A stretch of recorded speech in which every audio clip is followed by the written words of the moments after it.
Malam, Bu. Selamat malam, Bu Lilis, Hmm. teman-teman semua. Banyak, enam orang nih yang join. Selamat malam, Bu Junior. Selamat malam, pertemuan terakhir ini. Ucapkan terima kasih ya Bapak Ibu atas kehadirannya. Saya buka Assalamualaikum warahmatullahi wabarakatuh. Selamat. Waalaikumsalam warahmatullahi wabarakatuh. Assalamualaikum warahmatullahi wabarakatuh. Hmm. Ya, pada malam hari ini, Alhamdulillah kita ya masih diberikan kesehatan ya oleh Allah Subhanahu Wa Taala, Bapak Ibu, untuk bisa bertemu kembali di forum online ini ya, walaupun online semoga tidak mengurangi isi dari apa ya materi dan bisa tersampaikan dengan baik. Jadi malam hari ini adalah hasil operan yang pertemuan minggu lalu ya. Nah, kemudian sudah kemarin video learning saya share memang malam kayak biasanya saya nge-share-nya ya. Saya share materinya, kemudian sama soal breakout dan juga UAS-nya. Nah, ini tadi dapat informasi dari Bu Yuniar. Untuk pengumpulannya Bapak Ibu terakhir Rabu ya. Rabu pukul 23.59. Jadi tengah malam jam 12 kurang 1 menit lah ya. Gitu. Kemudian, jadi malam hari ini masih ada materi lagi ya.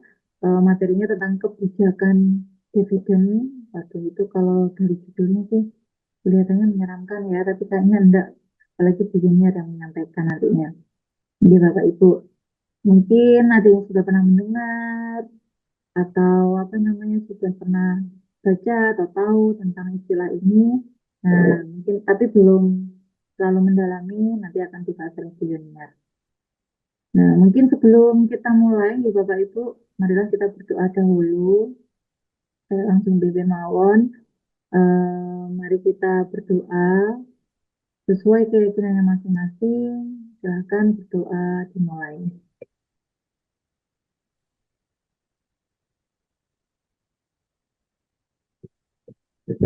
Selesai. Amin, amin, ya Rabbal Alamin. Di monggo yang bisa on-cam di Bapak Ibu jangan kembali. Untuk yang bisa monggo di on-camkan. Biar junior juga nanti merasa ada yang ada mahasiswanya nih ya, karena memang kondisi ini kalau online mengandalkan video saja ya, gambar ya. Jadi, mungkin itu baiklah Junior kita mulai. Jadi Junior kamu siap monitor. Ya, siap. Ya, Bu Lilis, Jadi, siap. Oke. silakan Junior segera dimulai waktu dan zoomnya saya serahkan ke Junior. Oke, terima kasih Bu Lilis. Selamat malam semuanya. Jumpa lagi hari ini pertemuan kita yang terakhir sebelum UAS. Nah, untuk materi, karena kemarin itu sepertinya masih ada satu yang belum Bu Junior jelaskan, itu tentang manajemen persediaan. Betul ya? Jadi kemarin cuman manajemen Betul Bu. apa namanya? Piutang, kemudian manajemen kas, betul ya? Materinya belum sepertinya ya. Oke, baik. Jadi Bu Junior jelaskan dulu, nanti setelah itu masuk di bab berikutnya. Untuk breakout room nanti cuman sekali, ada di akhir sekitar insya Allah nanti jam 8-an ya. Oke, baik. Eh, saya izin share screen dulu. Sudah bisa tampil ya? Terlihat ya? Sudah Bu.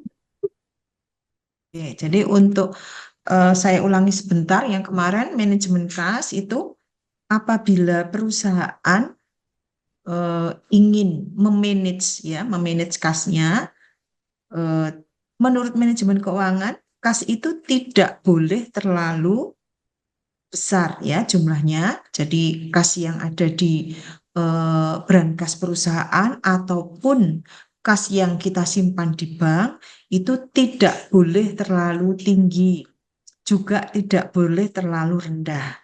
Nah, eh, masih ingat ya, kira-kira kas yang terlalu tinggi itu akhirnya nanti bagaimana? Kok menurut manajemen keuangan tidak diperkenankan kas yang terlalu tinggi? Ada mungkin yang masih apa namanya ingat dengan diskus kita minggu lalu?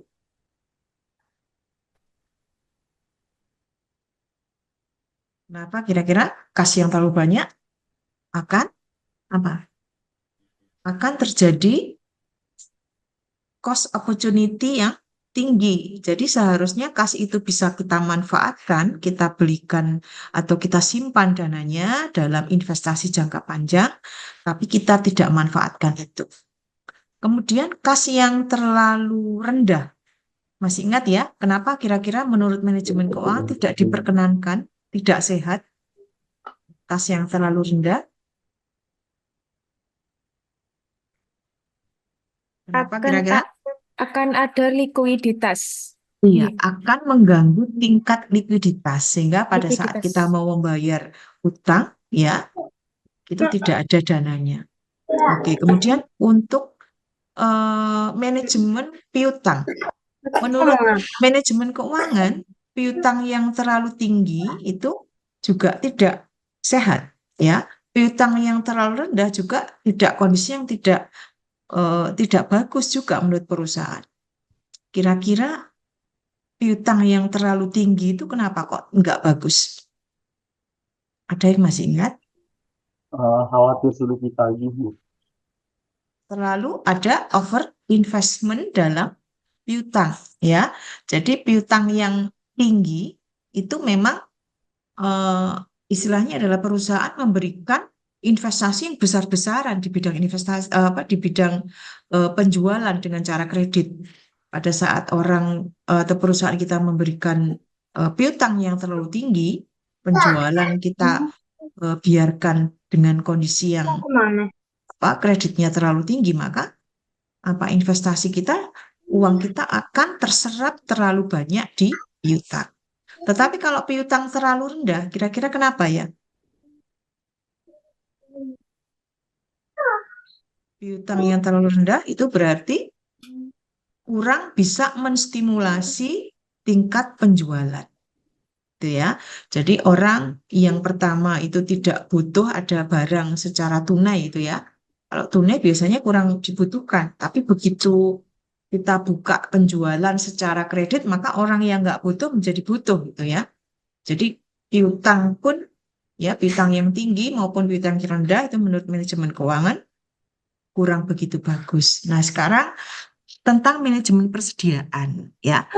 Persediaan yang kita maksudkan di sini itu adalah persediaan atau stok barang ya, stok barang yang kita perjualbelikan. Jadi bukan persediaan alat tulis kantor ya, yang barang-barang yang kita pakai, tapi yang dimaksudkan di sini adalah barang yang kita perjualbelikan. Jadi stok yang ada di gudang. Nah, menurut manajemen keuangan, persediaan yang terlalu tinggi itu juga tidak bagus.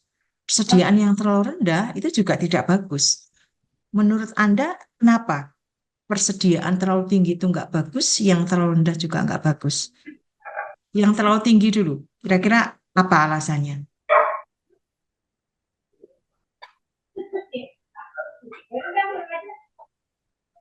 Menanggung Padahal yang biaya terlalu, menanggung biaya penyimpanan, Bu.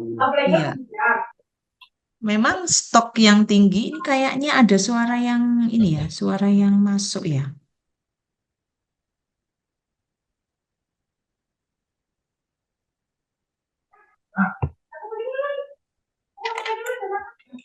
Ada Fitriani, Bu Fitriani Dapa mungkin ya ini suaranya.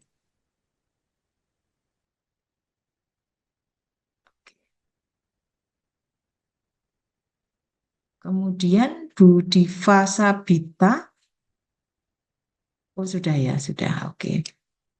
Oke, jadi persediaan yang terlalu tinggi itu membebani kita tentang biaya apa? Biaya simpan dan juga biaya order. Kemudian persediaan terlalu rendah, kira-kira risikonya apa? Kita simpan stok di gudang itu sedikit saja. Keunggulannya memang kita tidak perlu eh, apa dana yang terlalu besar untuk biaya penyimpanan juga tidak terlalu besar dalam biaya order. Ya, namun kelemahannya apa kalau persediaan terlalu rendah? Pada saat ya customer itu menginginkan produk kita, ya, misalnya butuh 100 tapi kita punya 50, otomatis gimana? Kita tidak bisa Pak, memenuhi Memenuhi. ya, memenuhi kebutuhan dari customer gitu ya. Jadi persediaan pun juga harus di manage untuk jumlahnya. Nah, sekarang masalahnya adalah sebetulnya persediaan ini yang bagus gitu ya, yang bagus itu jumlahnya berapa gitu ya, agar tidak terlalu tinggi juga tidak terlalu rendah.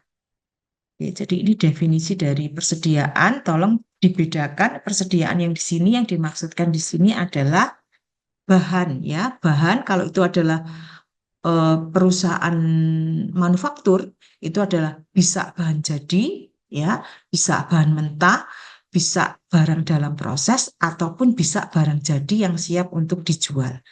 Tapi intinya persediaan yang dimaksudkan dalam bab ini adalah bukan persediaan inventaris yang dipakai oleh perusahaan, tetapi barang yang diperjualbelikan.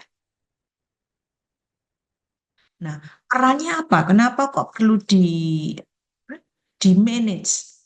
Karena kegunaannya adalah kita menjaga kelangsungan proses produksi. Jangan sampai pada saat barangnya dibutuhkan, ya, pada saat kita mau produksi barangnya nggak ada, bahan bakunya nggak ada. Kemudian yang kedua adalah menghindari kehilangan penjualan. Artinya begitu ada customer mau beli 100 tapi kita punya 50, customer nggak jadi beli. Gitu ya. Jadi ini menghindari kehilangan penjualan yang kemungkinan akan kita dapatkan. Kemudian perannya lagi adalah memperoleh diskon. Jadi kadang kita beli banyak itu ada sesuatu yang menguntungkan bagi kita. Beli banyak ada diskon. Ini adalah perlu kita manage juga. Yang berikutnya adalah mengurangi biaya simpan atau biaya persediaan. Dan yang berikutnya adalah agar biaya produksi ini efisien, tidak terlalu boros. Gitu ya. Nah, kemudian fungsi persediaan ini ada 3 ya, ada fungsi decoupling, kemudian ada fungsi economic lot sizing, ada fungsi antisipasi. Jadi fungsi decouplingnya itu adalah membantu perusahaan agar bisa memenuhi permintaan langganan tanpa tergantung pada supplier. Jadi kalau misalnya supplier ini, misalnya yang biasa kita beli bahan bakunya adalah dari si X, ternyata si X nggak produksi lagi, maka kita tidak akan kesulitan dalam menjalankan aktivitas produksi kita. Yang kedua adalah economic lot sizing. Artinya adalah persediaan ini perlu dipertimbangkan karena adanya penghematan, efisiensi yang mungkin akan kita dapat. Dan yang ketiga adalah adanya fungsi antisipasi. Artinya adalah kalau misalnya kita ada kala tertentu ya, kita antisipasi mengadakan permintaan musiman. Jadi pada saat kita misalnya kita jualan apa ya, kue Lebaran gitu ya, karena memang di dalam musim-musim itu permintaan naik. Nah, padahal eh, persediaan tepung itu eh, semakin menipis ya kalau yang ada di gudang kita, maka jangan sampai kita permintaan banyak tapi stoknya kurang karena apa, suppliernya tidak menyediakan. Oke, jadi dalam masalah persediaan ini banyak sekali apa yang harus kita lihat ya. Yang pertama adalah pada saat kita mengelola jumlah persediaan yang ada di gudang itu berapa banyak yang harus dipesan pada waktu tertentu. Jadi agar kita bisa pesan secara optimal, nanti ada istilah yang namanya adalah EOQ, ya. Kemudian yang kedua adalah berapa banyak jenis persediaan yang harus disimpan. Dan yang berikutnya adalah kapan sebaiknya persediaan itu dipesan. Jadi kadang kan kita mengestimasi, ya, kita nih pesannya berapa hari sekali, atau setiap pesan itu jumlahnya berapa.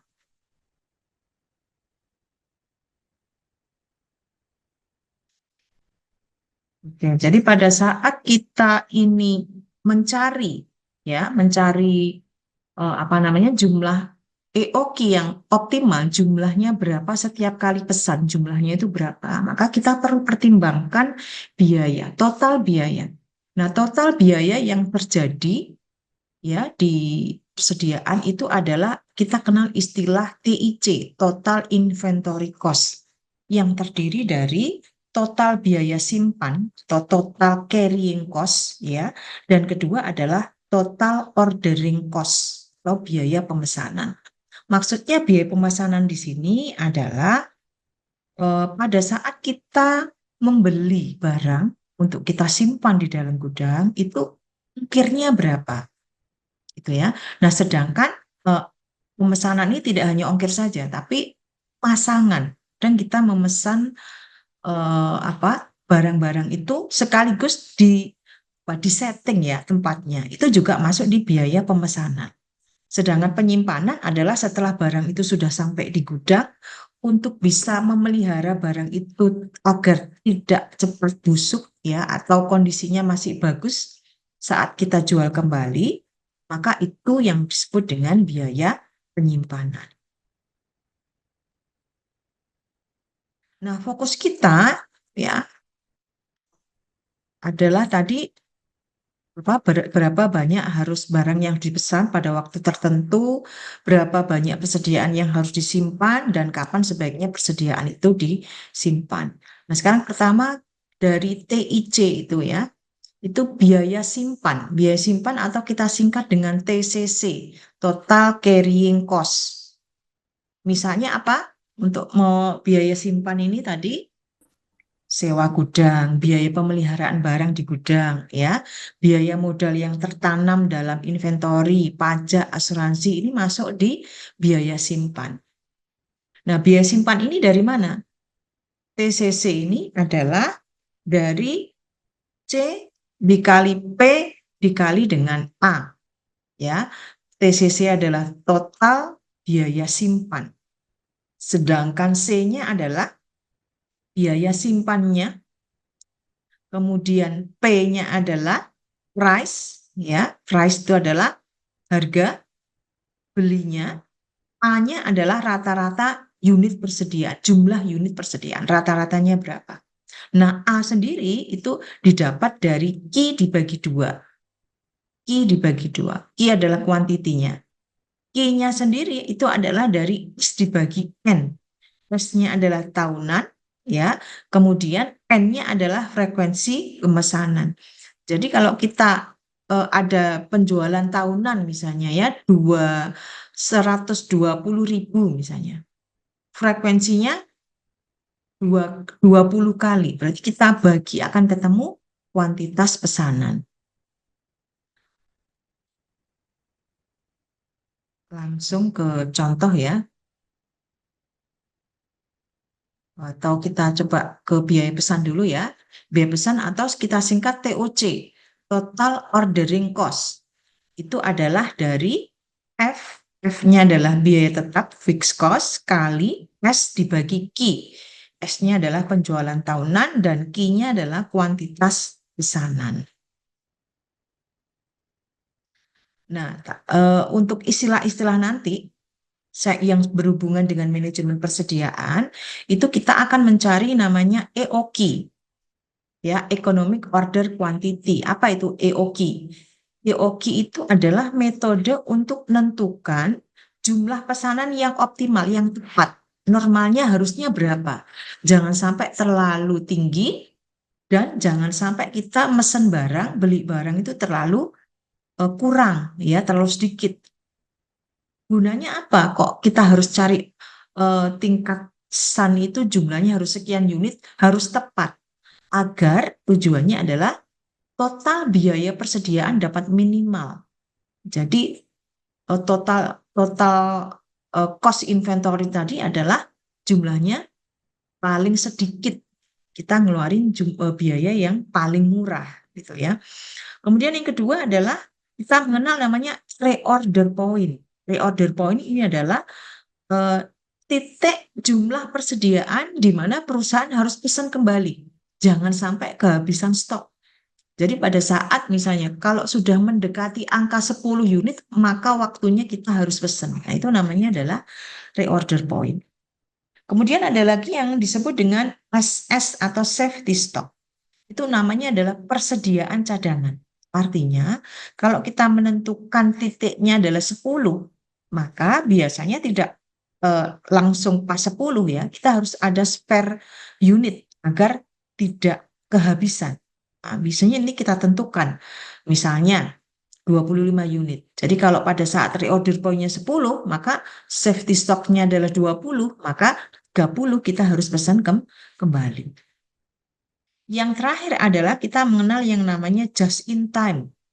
Just in time itu adalah metode manajemen persediaan di mana kita itu barang itu hanya diproduksi atau kita pesan itu sangat dibutuhkan. Jadi JIT ini adalah pengadaan barang secara tepat waktu. Gunanya adalah agar jumlah stok yang ada di gudang itu tidak berlebihan. Gitu ya. Jadi jangan sampai pada saat kita pesan itu adalah ya jumlah itu yang kita butuhkan. Atau kalau kita sudah di perusahaan dagang, trading, jumlah yang kita beli ya itu yang akan kita jual. Gitu ya.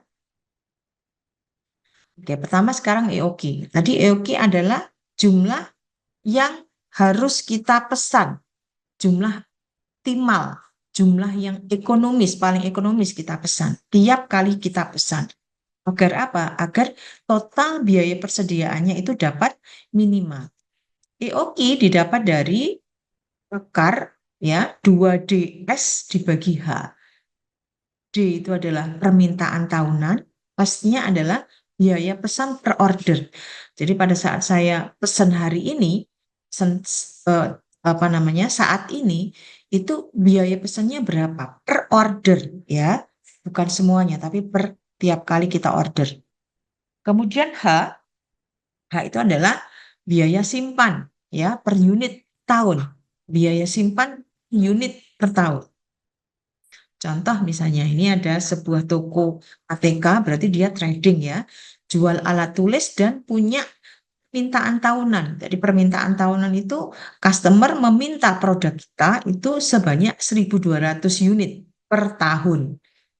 Biaya pesan per order kita nggak tahu 1.200 ini berapa kali order ya. Tapi yang jelas biaya pesan per order setiap kali order itu adalah 100.000. Biaya simpan per unit, kita nyimpen ini dia per unit, ada total 1.200 ya. Tahun itu adalah 10.000. Jadi bukan per unit per hari ya, per pesan bukan, tapi 1 unit per tahun. Itu 10.000 biaya simpannya. Kemudian kita diminta dengan kondisi seperti ini, kita pesannya itu per pesan itu berapa? Agar biayanya nggak mahal-mahal. Itu yang disebut dengan EOQ. Ya, nah kita masukkan di rumus D-nya permintaan tahunan tadi adalah berapa? 1.200. Kemudian S-nya adalah per pesan order. Ya, itu adalah per order adalah 100.000. Biaya simpan per unit per tahun itu adalah 10.000. Anda masukkan rumus di sini 2 kali 1.200 D-nya kali S-nya adalah 100.000 dibagi dengan 10.000. Maka masukkan rumus ketemu 155. Jadi setiap pesan itu agar biayanya minimum, biar hemat, itu pesannya kita per pesan 155 unit. Nah itu yang disebut dengan EOQ.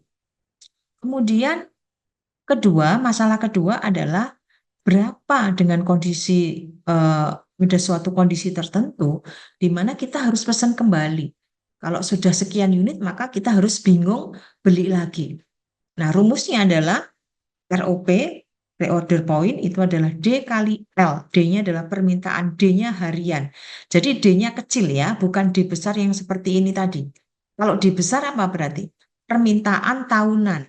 Kalau D kecil itu adalah permintaan harian dikalikan lead time. Lead time itu adalah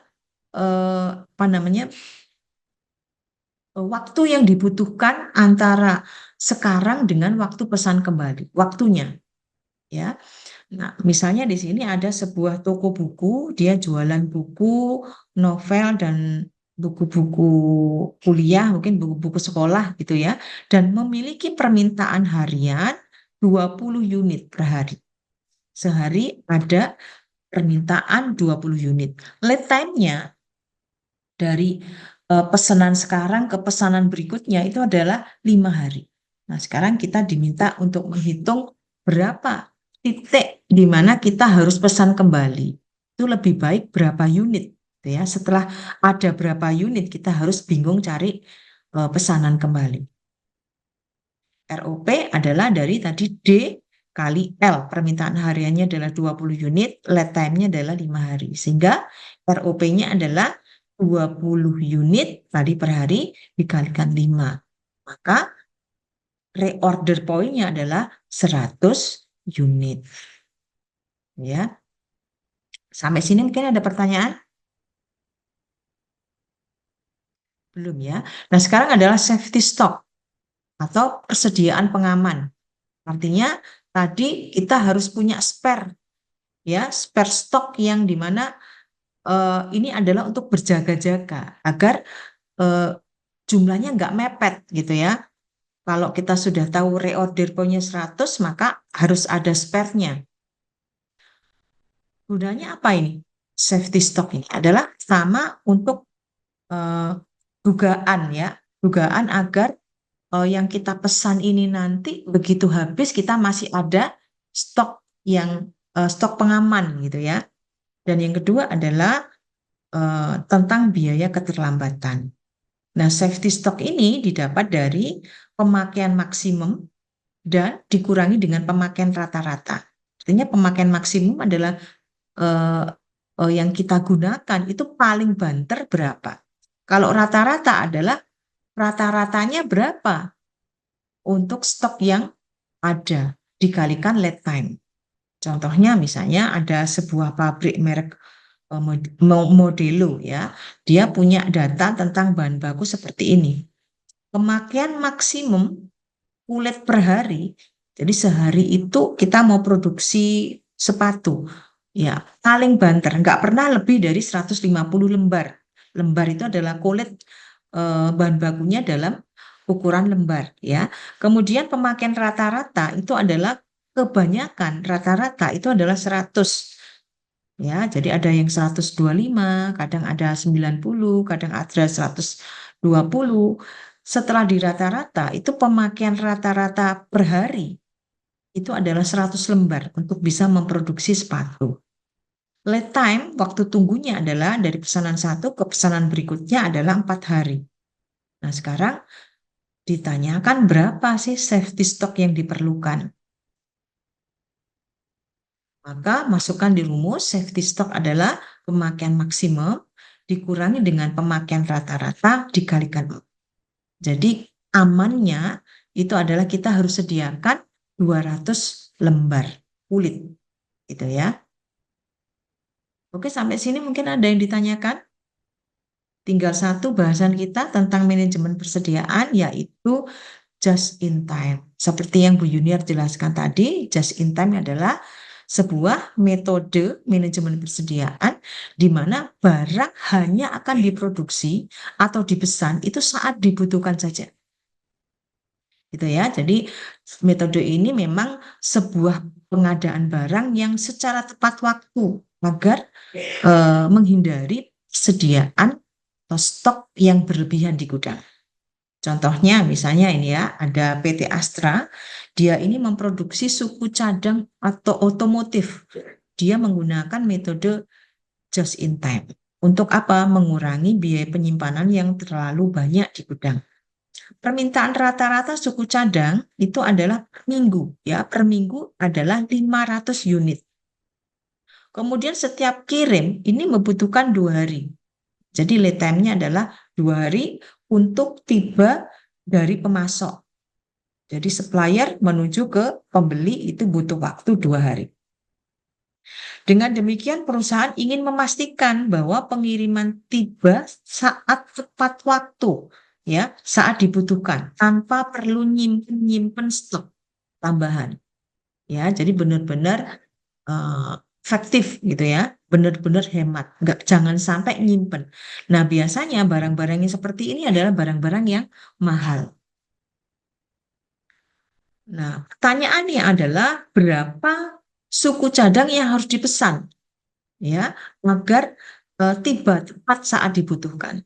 Jangan sampai jangan sampai telat atau bahkan jangan sampai kebanyakan.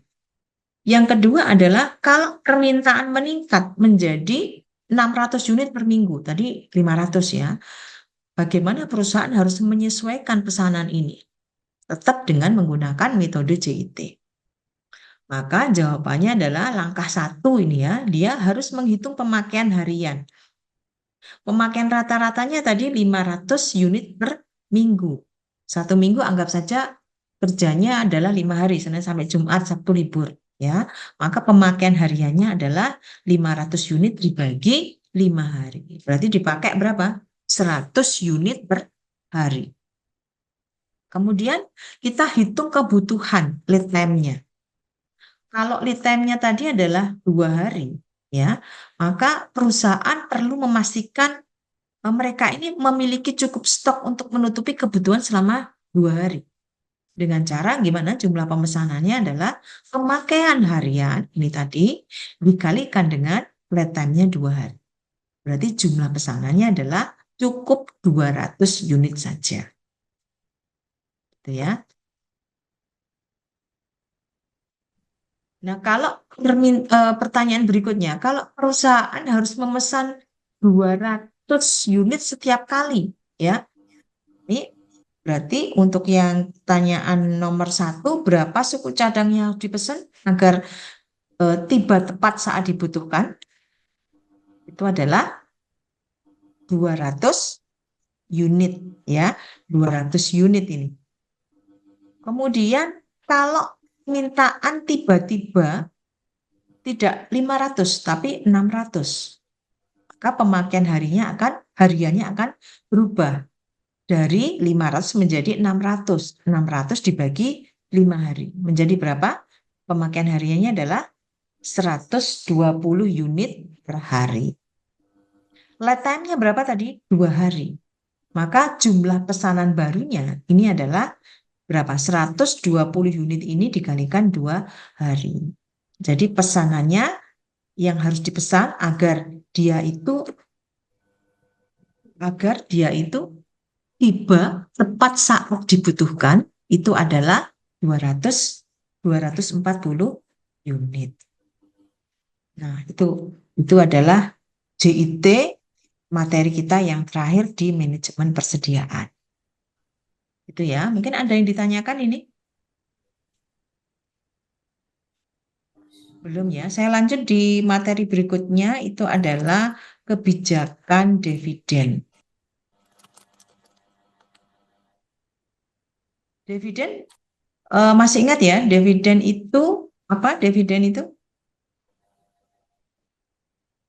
Pembagian laba perusahaan kepada pemegang saham. Iya, betul. Jadi pembagian keuntungan ya kepada pemegang saham. Pemegang saham. Ya. Kalau kita lihat dividen itu ya, ada kemarin Bu Yuniar sudah di pertemuan pertama, apa return yang didapat oleh pemegang saham itu ada 2. Ada yang namanya apa? Masih ingat capital gain. Ada lagi apa? Apa satunya? Dividen. Dividen.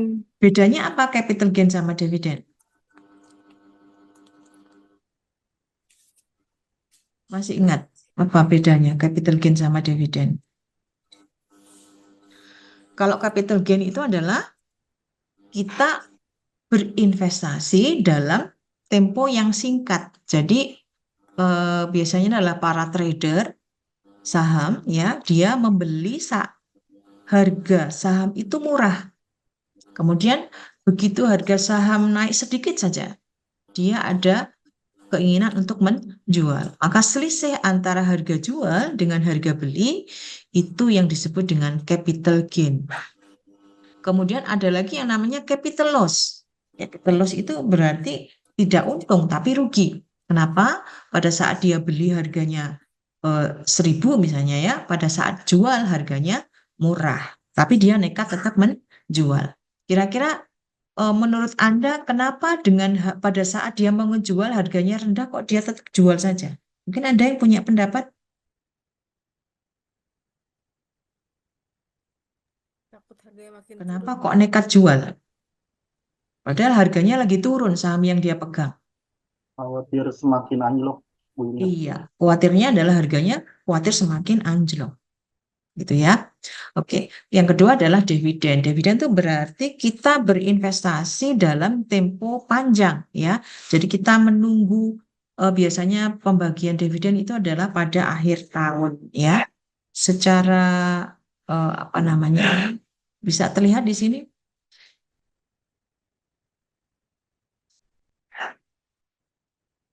Oke ya. Jadi pada saat kita tuh melihat laporan keuangan, terutama profit and loss statement yang terdiri dari apa? Pertama adalah kalau kita lihat di sini adalah laba rugi ya ini ya, profit and loss ya.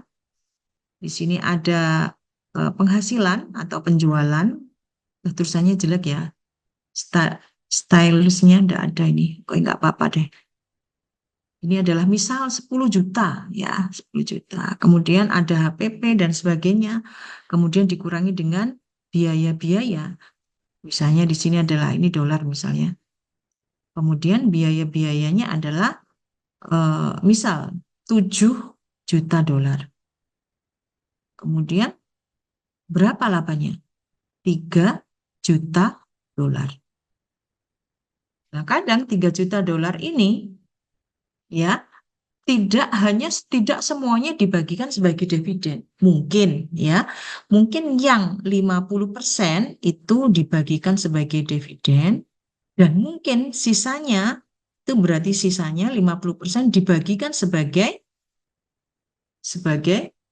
tidak dibagikan ya, tidak dibagikan berarti tetap ada dimasukkan lagi ke perusahaan yang dinamakan dengan laba ditahan.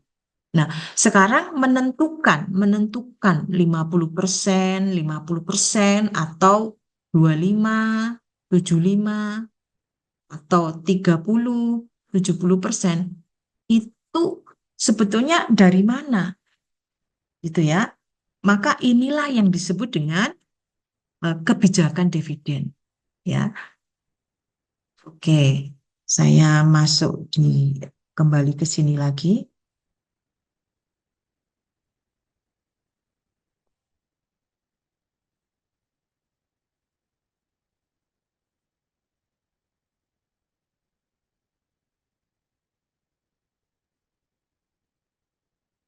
Oke ya. Jadi dividen Anda sudah paham, itu adalah proporsi bagian yang diberikan oleh emiten kepada para pemegang saham atau para investor ya. Kemudian kebijakan di sini adalah tadi dalam rapat umum pemegang saham itu memang ditentukan berapa yang harus kita bagikan sebagai dividen, berapa yang harus kita tetap masukkan ya sebagai laba ditahan. Itu biasanya ditentukan oleh rapat umum pemegang saham. Nah, jenis-jenis dividen yang kita berikan atau diberikan oleh emiten itu sebetulnya tidak hanya berupa uang tunai, ya, tidak harus kas.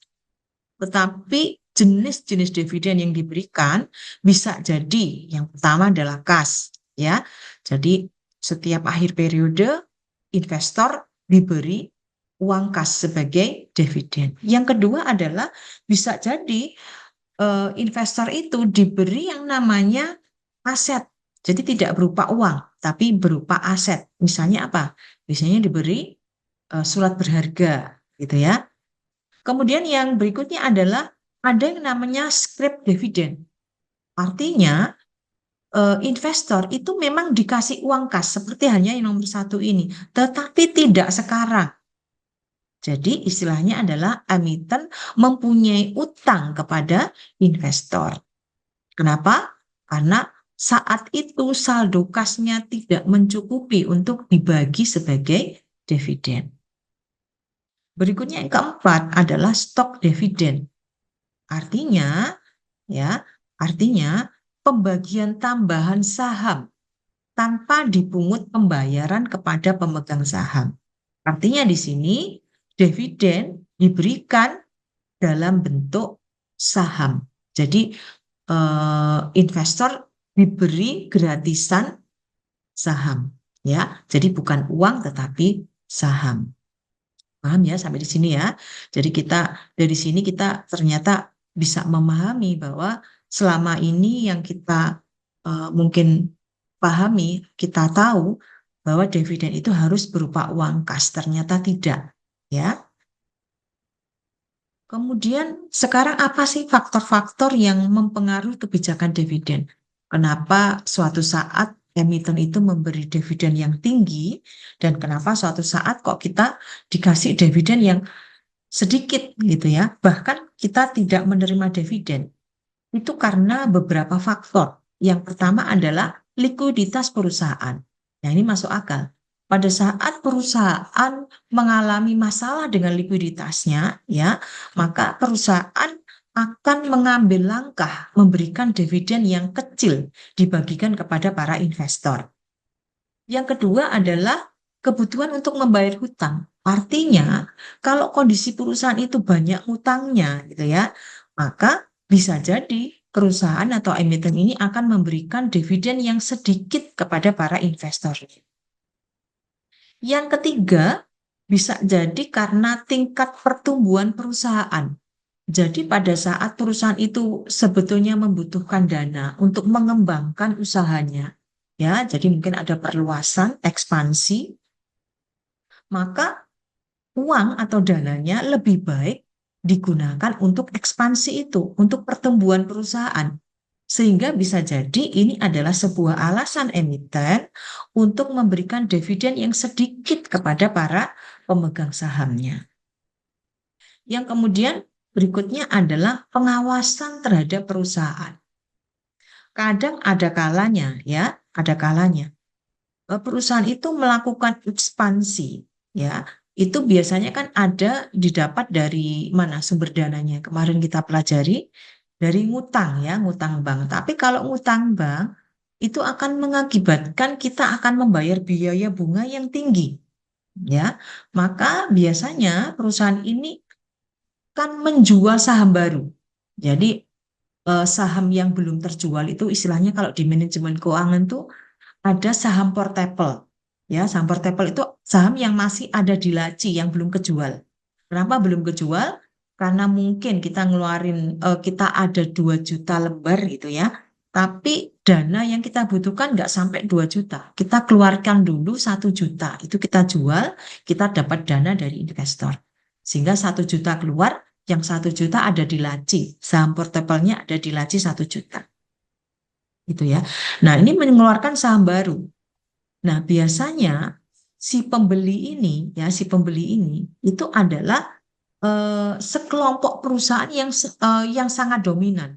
Jadi yang pembelinya ini adalah si A, si B, si C, di mana dia karena suaranya banyak, dia sangat dominan dalam rapat umum pemegang saham. Nah, ini akan membahayakan perusahaan karena perusahaan-perusahaan atau investor yang dominan ini kan akan mengeluarkan suara yang kira-kira sekehendak hatinya, yang kira-kira menguntungkan bagi dia. Ya, maka dengan memberikan pengawasan ya agar perusahaan ini tidak terlalu didominasi orang-orang yang membeli saham, yang menguasai saham perusahaan, maka perusahaan lebih baik memilih dividennya dalam jumlah yang kecil.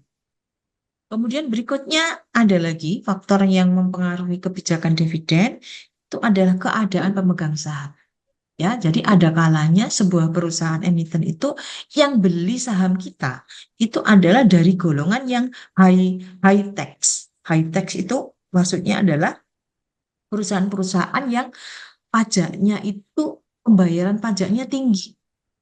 Ya, orang-orang atau apa namanya investor yang high tax ini lebih suka memperoleh capital gains daripada dividen. Kenapa kira-kira kok suka capital gains daripada dividen? Karena capital gains itu pajaknya, tarif pajaknya cuma 0,01. Jadi kalau kita hitung misalnya pada saat dia beli itu 10 juta, pada saat dia jual 10.500.000, dia untung 500. Yang dikenakan pajak hanya 500 kali 0,01%. Sedikit sekali. Beda lagi sama kalau perusahaan itu menunggu dividen. Ya, menunggu dividen. Kalau dividen pajaknya berapa? Besar sekali. 10% dari total dividen yang dia terima. Gitu ya. Jadi ini merupakan faktor ya yang bisa mempengaruhi kebijakan dividen. Kemudian teori kebijakan dividen ada yang disebut dengan irrelevance theory, ya ada yang birth in hand theory, ada lagi yang teori dividen residual. Yang disebut dengan irrelevant teori itu dikembangkan oleh Miller. Teori ini nganggap kalau kebijakan dividen ini nggak bawa dampak apa-apa bagi nilai perusahaan. Jadi kadang kalau perusahaan itu memberi dividen banyak atau memberikan dividen yang sedikit gitu ya, menurut teori ini nggak mempengaruhi nilai perusahaan. Ya, jadi sepertinya nggak masuk akal ini ya, makanya disebut dengan irrelevant teori. Orang sangat berpengaruh ya, investor itu akan sangat mempengaruhi apa ya moodnya ya. Kalau misalnya kita ingin invest di sebuah perusahaan, tentunya dia pasti berharap apa dividen yang besar, ya. Jadi sangat tidak masuk akal atau nggak relevan kalau dividen itu nggak mempengaruhi ya, penurunan dividen nggak mempengaruhi nilai perusahaan. Kemudian yang kedua adalah words in hand theory. Ini artinya adalah teori yang menganggap investor itu sangat suka dividen dalam bentuk kas ya, dalam kas di tangan. Kenapa? Bird in hand ini orang lebih senang pegang uang. Jadi saya itu kalau dikasih return itu jangan dikasih aset, jangan dikasih tanah, jangan dikasih surat berharga, tapi kasih saja uang kas. Gitu ya. Yang berikutnya adalah teori dividen residual. Residual itu adalah sisa. Jadi dividen ini baru dibayarkan oleh perusahaan setelah perusahaan ini menyelesaikan semua biaya-biaya yang harus dibayar, baru memikirkan dividen. Ya, ini adalah teori tentang kebijakan dividen. Nah, bentuk kebijakan dividen itu yang pertama adalah ada kalanya perusahaan itu memberikan dividen dengan per lembarnya itu relatif tetap setiap tahunnya. Jadi kalau misalnya kalau dia punya 10 lembar gitu ya misalnya ya 10 lembar, maka per lembarnya dia terima misalnya 25.000. Nah, ini tetap stabil seperti itu. Gitu ya. Kemudian yang berikutnya adalah kebijakan dividen dengan penetapan jumlah dividen minimal plus jumlah ekstra tertentu. Artinya kebijakan ini menetapkan jumlah rupiah minimal dividen per lembar. Setahun dikasih berapa? Plus ekstra. Ya. Jadi pada saat kondisi perusahaan itu bagus ya, profitnya bagus, maka selain dia menerima yang tetap tadi setiap lembar yang dia miliki, maka dia juga akan menerima istilahnya adalah bonus. Ya. Berikutnya adalah kebijakan dividen dengan penetapan dividen payout ratio yang konstan dan kebijakan dividen yang fleksibel. Kalau fleksibel ini tergantung dari posisi keuangannya. Jadi profit and loss statement-nya kalau menunjukkan profit yang bagus, maka dia akan memberikan yang lebih, gitu ya. Jadi bisa naik turun. Tapi pada saat profitnya menurun, dividen yang diberikan juga pasti mengikuti, akan menurun juga. Nah, sekarang untuk pembagian dividen nanti akan Wes, kita tapi beri kok contoh metu-metu 3. maneng. Ini ada suara yang bocor, siapa ya ini ya? Oke ya, yang pertama dividen itu bisa dibagikan dalam bentuk saham. Jadi saya menerima dividen, return berupa dividen itu tidak berupa uang kas, tapi saya dikasih saham, gitu ya, bukan uang. Yang berikutnya adalah dividen yang saya terima itu dalam bentuk pemecahan saham. Artinya, ya, jumlah lembar saham yang beredar ini jadi lebih besar. Misalnya, ya, satu lembarnya kalau dulu harganya, ya, satu lembarnya itu adalah 10.000. 10.000 per lembar. Tapi sekarang satu lembarnya menjadi 5.000. Artinya, kalau dulu saya punya 10 lembar, ya, karena harganya adalah turun 50%-nya. Kalau punya 10 lembar, maka sekarang saya akan punya 20 lembar. Dan berikutnya adalah disebut dengan repurchase of stock. Artinya perusahaan ini akan membeli kembali, ya, saham-saham yang sudah beredar di masyarakat. Sekarang saya pengen tahu ya, untuk dividen saham, kira-kira nanti hasilnya jumlah lembar saham yang beredar di masyarakat jadi bertambah atau berkurang kalau nomor 1 ini?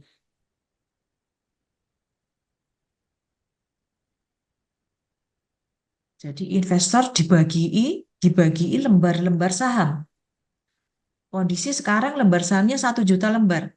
Karena dibagi, maka kira-kira jumlah lembar sahamnya jadi tambah atau berkurang di masyarakat?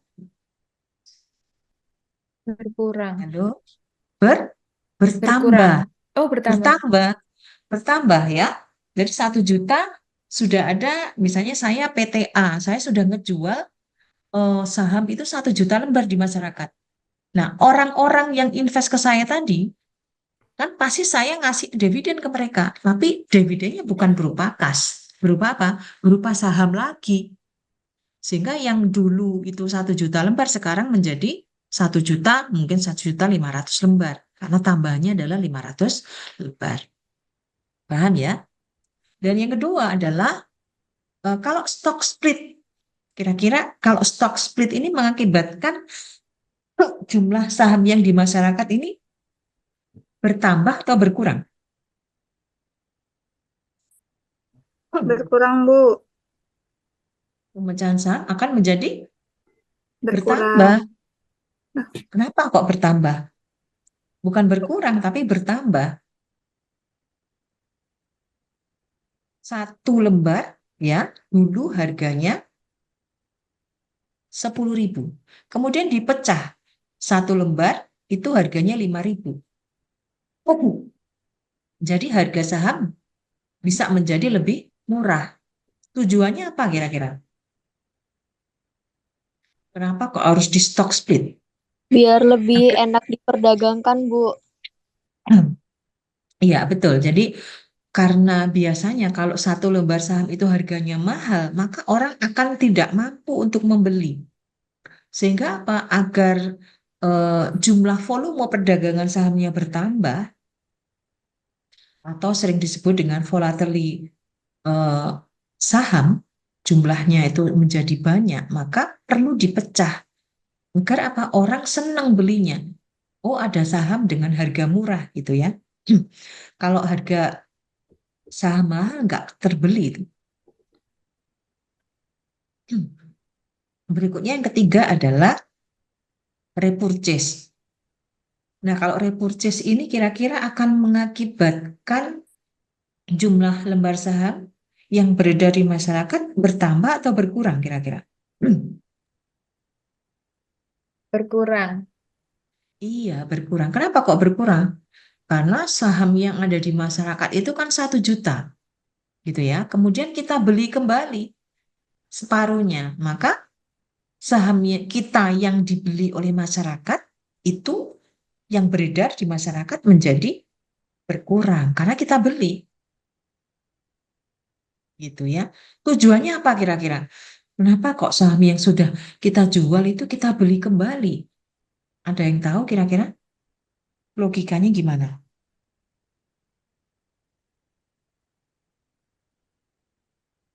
Karena kalau saham yang beredar di masyarakat terlalu banyak, maka kita nanti akan terbebani oleh dividen yang banyak juga. Padahal ya dengan jumlah saham misalnya cukup 500 saja gitu ya, maka dana yang kita dapatkan dari investor itu sudah cukup. Jadi kita terlalu banyak ngejual saham, toh dananya nggak kepake, gitu ya. Jadi ini bentuk pembagian dividen. Kita coba kasih gambaran ya. Kalau yang disebut dengan tadi kita dividen saham itu adalah dividen yang kita berikan kepada para investor dalam bentuk saham, bukan uang. Contohnya, perusahaan saat ini punya 1 juta lembar saham yang beredar. 1 juta ada di masyarakat. Harga sebelum kita ngasih dividen, kita bagi-bagi tadi adalah harganya per lembar 5.000 per lembar saham. Kemudian perusahaan mengumumkan dividen sahamnya adalah 10%. Ini berarti bahwa jumlah lembar sahamnya di masyarakat jadi berapa kalau naik 10%-nya? Oh, saya ngasih dividen 10%. Ya, tapi nggak dalam bentuk uang, tapi ngasih dalam bentuk saham. Padahal yang sudah beredar 1 juta. Maka 10% dari 1 juta berapa? 100.000. Jadi sekarang begitu kita nyebar-nyebar 100.000 lembar saham, ya, maka saham yang beredar di masyarakat jadi berapa? 1.100.000. Ya, kenapa kok bertambah? Karena kan kita memberikan 100.000 lembar kepada para investor. Gitu ya. Nah, sekarang akhirnya harga saham jadi berapa? Harga sahamnya menjadi kapitalisasi pasarnya adalah ada berapa? 1 juta dikali 5.000 dibagi dengan total saham baru. Jumlahnya adalah 1.100.000. Sehingga harganya yang semula 5.000 menjadi 4.545. Nah ini kita membayar atau membeli saham-saham itu dengan harga bukan 5.000, tetapi membeli dengan harga 4.545. Ya. Kemudian yang kedua adalah stock split. Stock split tadi adalah membagi saham 1 menjadi 2 atau 1 menjadi 5 atau 1 menjadi 10 bisa jadi. Dalam contoh ini agar gampang ya, saya memberi contohnya adalah sahamnya dipecah jadi 2. Kalau misalnya ini tujuannya apa sih memecah saham? Tujuannya adalah menurunkan harga per saham. Ya, nurunin harga saham. 1 lembarnya 10.000 jadi 5.000. Tujuannya agar apa tadi? Agar saham itu terbeli, daya beli masyarakat terhadap saham kita itu likuiditasnya menjadi tinggi. Kalau saham harga tinggi, ya harga saham terlalu tinggi, maka daya beli masyarakat terhadap saham kita menjadi apa? Kalau terlalu tinggi, nggak kebeli, ya nggak ada daya belinya berkurang. Tapi kalau 1 lembarnya kita pecah ya menjadi ini contohnya 10.000. Kalau dipecah jadi 2, maka harganya cuma 5.000. Gitu ya. Jadi jumlah lembar sahamnya 1 juta lembar itu sudah ada di masyarakat dikali 2. Jadi yang beredar adalah 2 juta lembar saham. Sehingga berapa harganya? Harganya adalah bukan 10.000 lagi, tapi 5.000 ya. Ya. Tujuannya apa? Alasan likuiditas. Kemudian yang terakhir, repurchase saham atau buyback istilahnya ya, buyback saham. Itu artinya adalah saham yang sudah beredar di masyarakat kita beli kembali. Tujuannya apa?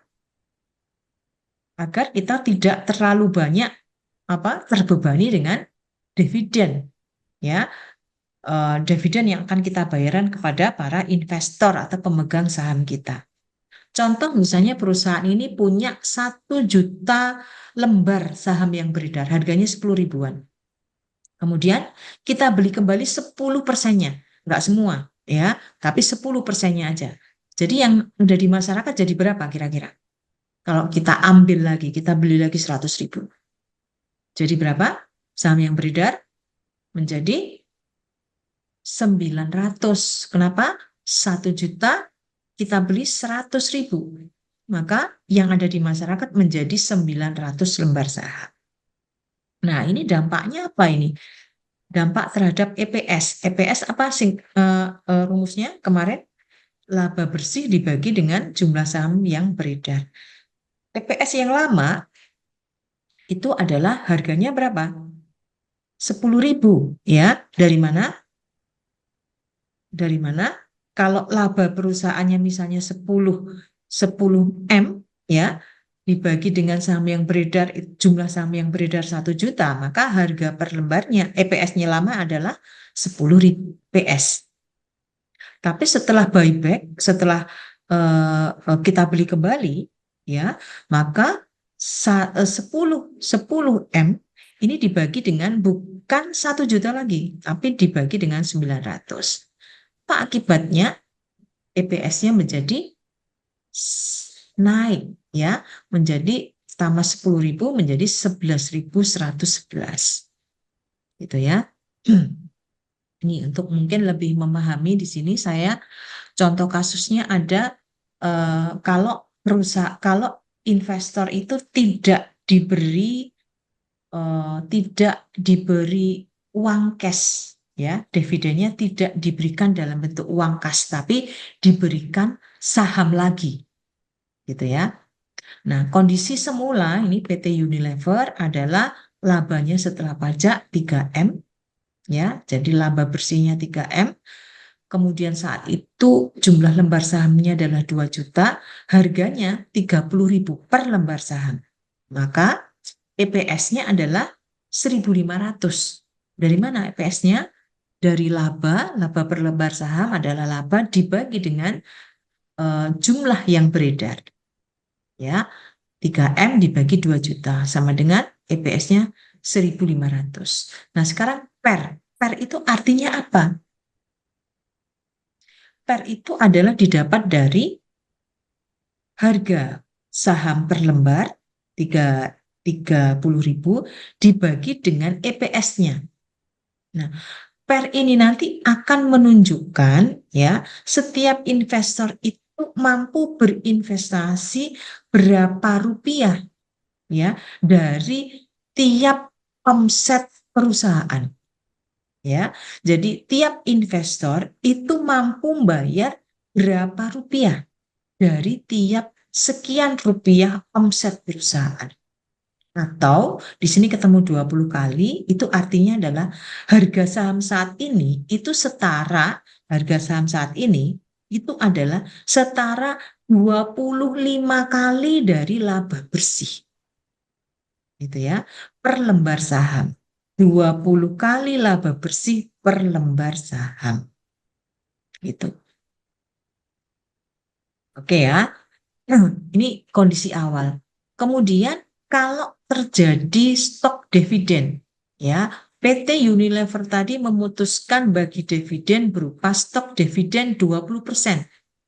Berarti berapa akhirnya? 2 juta lembar, ya, ditambah dengan 20%-nya. Kira-kira berapa nanti? 2.400.000 ya, 2.400.000. 20% dari 2 juta kan 400.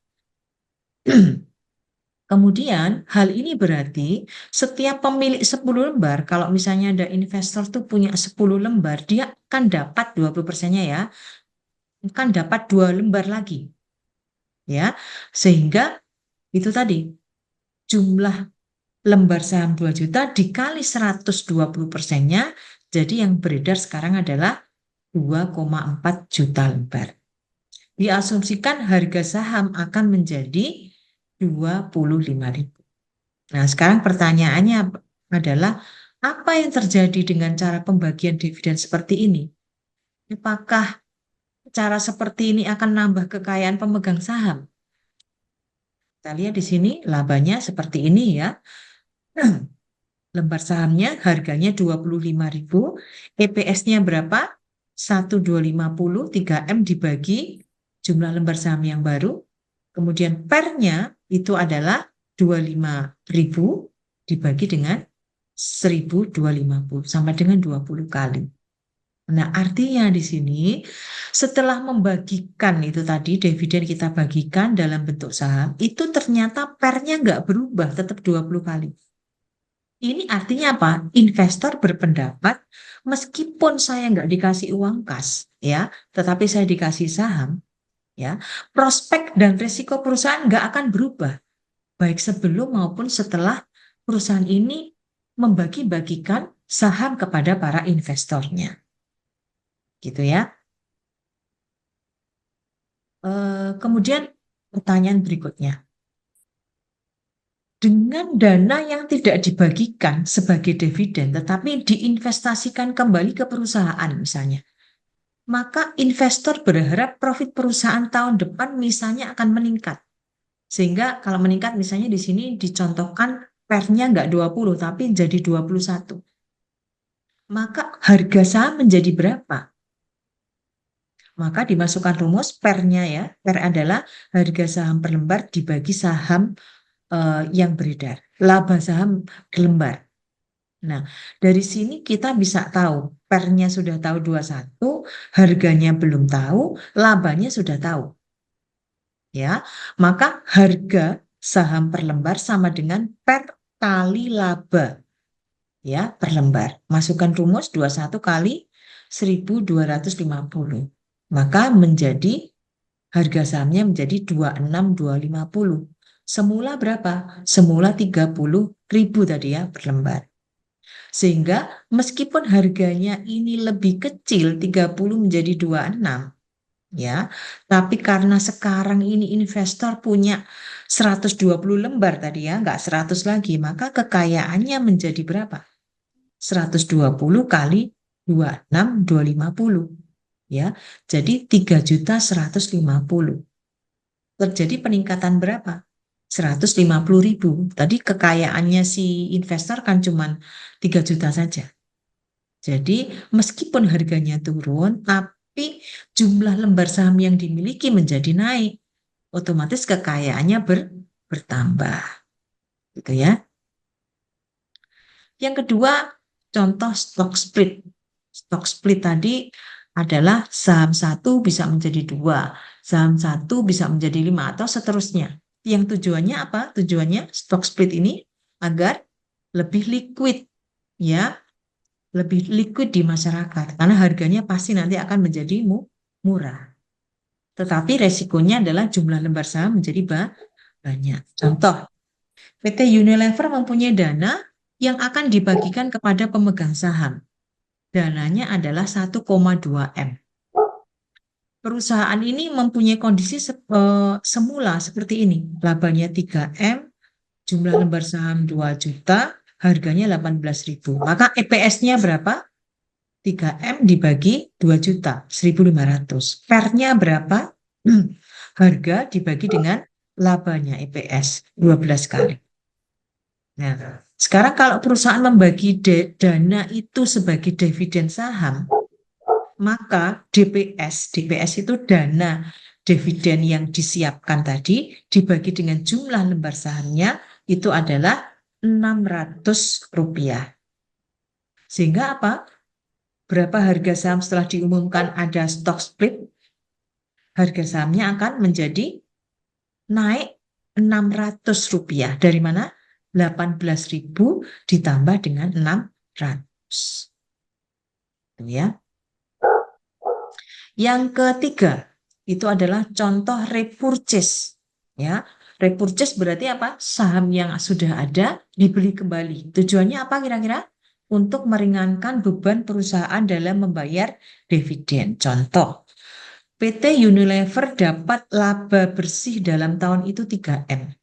dalam memberikan dividen dilaksanakan dengan cara dia repurchase lagi. Harga sebelumnya diketahui per lembar harganya 18.000. Ada dana 1,2 M. Disiapkan untuk apa? Untuk membeli. Membeli apa? Sebanyak, nggak semua yang dibeli. Ya, nggak semua lembar saham dibeli, tapi yang dibeli hanyalah 16 lembar saham. Sekarang kan ada 2 juta lembar. Sekarang jika pernya nggak berubah, tetap 12 kali, maka EPS-nya berapa, jumlah lembar saham berkurang menjadi berapa, dan harga saham menjadi berapa. Dari soal tadi, kita ketahui ya, jumlah dananya sekian tadi, pernya tetap, EPS-nya didapat dari, jumlah lembarnya jadi berapa? 2 juta dikurangi dengan ini tadi, kita beli lagi. Sehingga di masyarakat itu cuma ada 1.935.484 lembar. EPS-nya berapa?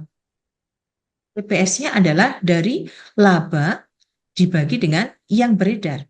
Ya, tidak lagi 2 juta, tapi 1.900.000 tadi. Berarti EPS-nya menjadi 155. Pernya diketahui 12 kali. Harga saham menjadi berapa? Harga saham menjadi pernya masukin rumus harga per laba saham per lembar. Nah, kalau pernya sudah tahu ini, maka harganya belum tahu, labanya sudah tahu. Maka rumusnya boleh dibalik. Ya, menjadi berapa? 18.600. Di sini didapat dari ini caranya. Sehingga EPS-nya itu adalah naik ya menjadi berapa? 1.550. Semula berapa? 1.500. Ya. Karena apa? Kenapa kok naik? Karena jumlah lembar saham sekarang itu berkurang dari 2 juta menjadi 1.935 sekian. Ya, harganya menjadi naik menjadi 18.600. Itu ya. Oke, itu mungkin yang bisa saya sampaikan hari ini. Sepertinya banyak ya yang kita bahas karena dari kemarin, sisa yang kemarin, kemudian ada yang dividen ini. Oke, sekarang mungkin ada yang ditanyakan? Oke, kalau nggak ada langsung ke breakout aja ya. Ke breakout room, mungkin Bu Lilis sudah siap breakoutnya Bu Lilis? Ini mau dibagi berapa kelompok, Bu Yuniar? Oh ya, sebentar-bentar. Ini saya coba lihat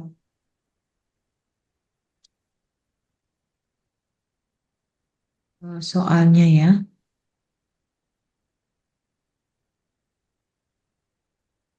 Soalnya tuh ada 1, 2, Ada 3, 5 soal. 4, 5. 5 ya. Berarti dibagi 5 Bu Lilis. 5 kelompok ya berarti. Oke, 5 kelompok. Yang soal 1 itu tentang stok, kemudian ini tentang JIT, kemudian kita praktekkan stok dividen, kemudian stok split sama repurchase. Dapat satu-satu materinya. Waktu kira-kira butuh berapa ini? 15 menit atau 20 menit? 20 menit ya. Berapa, Bu Yuniar? Waktu 20 menit Bu Lilis. Jadi ini 7.50 sampai dengan 08.10. 20 ya. 20 menit.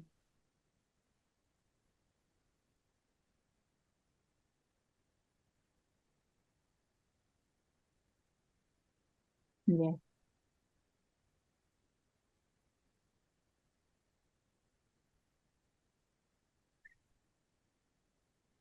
Baik, Bapak Ibu, saya buka roomnya ya.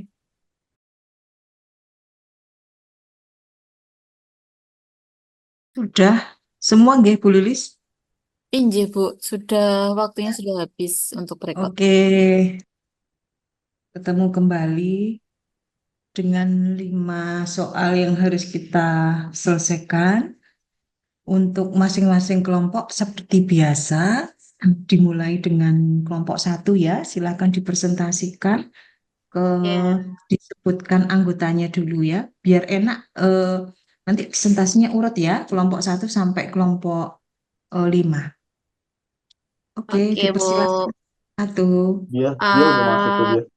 kelompok 1 nanti saya yang share screen. Nanti Bang Kiki yang akan presentasikan ya Bu. Dia udah ada. Oke. Nak, dia udah ada, nak.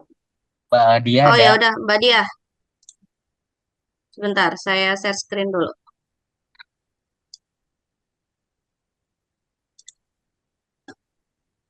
Halo Mbak Dia, are you Halo, ready?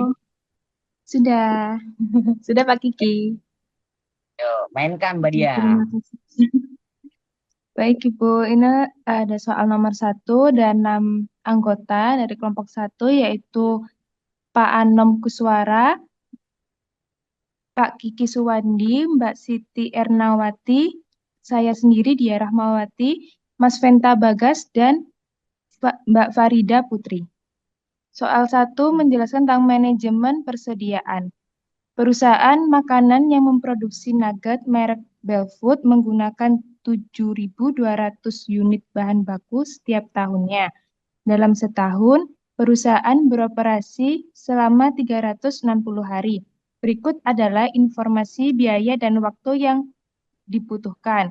Biaya pesanan ordering cost yaitu 100.000, biaya penyimpanan per unit per tahun holding cost 10.000, lead time waktu yang yaitu selama 5 hari, kebutuhan harian rata-rata 20 unit, kebutuhan maksimum per hari 30 unit. Hitungnya yaitu yang A, pemesanan yang optimal IOQ, jawabannya diketahui. D, permintaan tahunan sama dengan 7.200 unit. S-nya biaya pesanan per ordernya 100.000, biaya penyimpanan per unit per tahunnya 10.000. Rumusnya EOQ sama dengan 2 dikali D dikali S dibagi H. 2 dikali 7.200 dikali 100.000 dibagi 10.000, jawabannya 1.440.000 dibagi 10.000 sama dengan 1M itu ya. 100. Kenapa Bu? 1M 440 ya.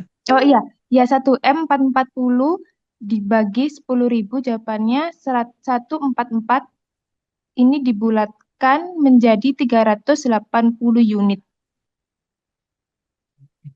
Dan yang B, berapa jumlah persediaan tambahan yang harus dimiliki untuk berjaga-jaga terhadap adanya keterlambatan produksi atau pengiriman safety stock. Jawabannya diketahui kebutuhan maksimum per hari sama dengan 30 unit, kebutuhan harian rata-rata sama dengan 20 unit, lead time-nya sama dengan 5 hari.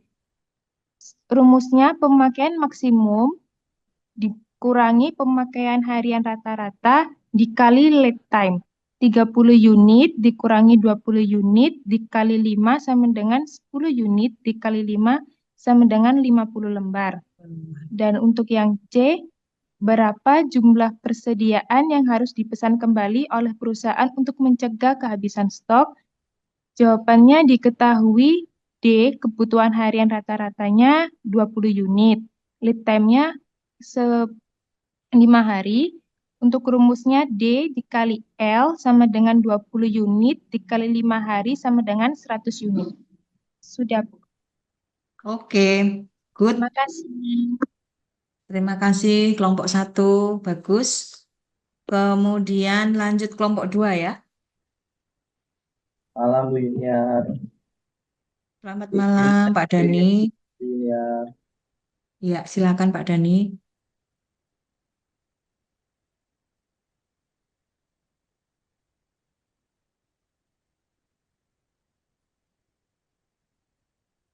Ya, kami dari kelompok 2 Bu Yuniar, yaitu kelompoknya saya sendiri Dani, kemudian Mbak Wiji Puji Lestari, Muhammad Bayu Haji, Ika Kurniawati, Olivia Edisa Putri, Valerie Octavia, Maja Fulan Benamen.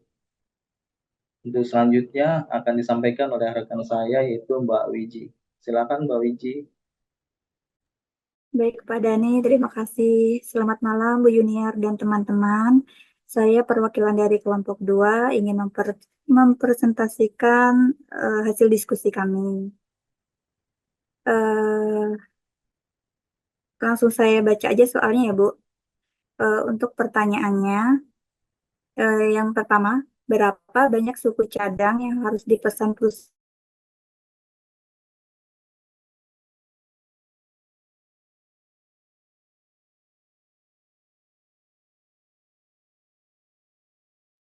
Bu Wijinya kayaknya Wijinya lompat itu Pak. bentar. Oke, bisa saya teruskan ya, Bu Junior. Jadi yang diminta itu berapa banyak suku cadang yang harus dipesan perusahaan agar tiba tepat saat dibutuhkan. Kemudian yang kedua yaitu jika permintaan meningkat di 450 unit per minggu, bagaimana perusahaan harus menyesuaikan pesanan untuk tetap menjalankan JIT? Jawabannya yang langkah pertama itu menghitung pemakaian harian diketahui permintaan rata-rata yaitu 300 unit per minggu. Asumsikan 1 minggu sama dengan 5 hari kerja. Pemakaian harian yaitu 300 unit dibagi 5 hari sama dengan 60 unit per hari. Kemudian yang kedua itu langkahnya menghitung kebutuhan lead time karena lead time waktu pengiriman adalah 5 hari. Perusahaan perlu memastikan mereka memiliki cukup stok untuk menutupi kebutuhan selama 5 hari. Jumlah pemesanan sama dengan pemakaian harian dikali lead time sama dengan 60 unit per hari dikali 5 hari sama dengan 300 unit. Jawaban nomor 1, perusahaan harus memesan 300 unit setiap kali agar stok tersebut tiba saat dibutuhkan. Kemudian yang jawaban nomor 2, jika permintaan meningkat menjadi 450 unit per minggu, pemakaian harian akan berubah menjadi pemakaian harian yaitu 450 unit dibagi 5 hari, sama dengan yaitu 90 unit per hari. Dengan lead time yang sama 5 hari, jumlah pemesanan baru akan menjadi yaitu jumlah pemesanan baru sama dengan 90 unit per hari dikali 5 hari, sama dengan 450 unit. Jadi, jika permintaan meningkat, perusahaan harus menyesuaikan pesanan menjadi 450 unit untuk memastikan stok tiba sesuai kebutuhan tanpa kelebihan penyimpanan. Kesimpulannya, pendekatan JIT ini membantu perusahaan mengurangi biaya penyimpanan dengan hanya memesan jumlah yang dibutuhkan tepat saat dibutuhkan. Dalam kasus ini, setiap perubahan dalam permintaan perlu segera disesuaikan agar tidak ada kelebihan atau kekurangan stok. Demikian Bu Yuniar dari kelompok 2. Terima kasih Bu Yuniar. Terima kasih Pak Dani. Bagus. Kelompok 2 sudah betul jawabannya ya. Terus kelompok 3, lanjut kelompok 3.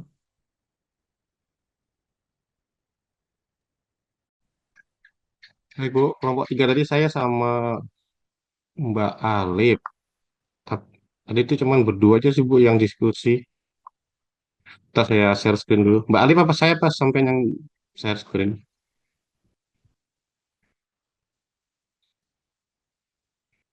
Hmm.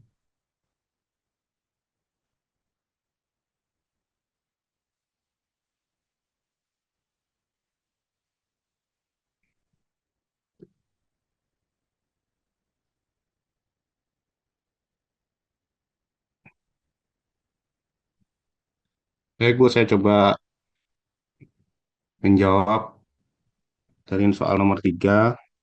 Saya langsung ke jawabannya ya Bu.